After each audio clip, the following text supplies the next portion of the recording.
আসসালামু আলাইকুম এভরিওয়ান। এটা হচ্ছে ৪ ইঞ্চি ভার্টিক্যাল লাইনের কাজ চলতেছে। এটা হচ্ছে কোর কাটিং মেশিন দিয়ে আমাদের এই কাজগুলো করা হয়েছে। নিচ দিয়ে ফাঁকা রয়েছে, এই ফাঁকাগুলো আমরা জাম দিয়ে উপর দিয়ে লিকুইড ভাবে আমরা এই ফাঁকাগুলা এই মসলা বানায় লিকুইড ভাবে ঢাইলা দিমু। তাহলে আর ফাঁকা ফোঁকা থাকবো না, লিকেজ হওয়ার সম্ভাবনা খুব কম। আর এখানে আমরা এই প্লেন এলবো ব্যবহার করছি কারণ লিক হওয়ার সম্ভাবনা খুব কম। কারণ এখানে যদি আমি ডোর ব্যবহার করতাম অনেক টাইমে লিক হওয়ার সম্ভাবনা থাকে, এই কারণে আমি ডোর ব্যবহার করি নাই।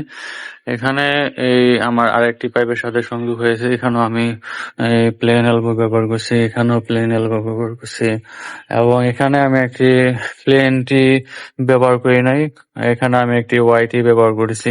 আমার এই কাজটি কেমন হয়েছে অবশ্যই কমেন্টে জানাবেন।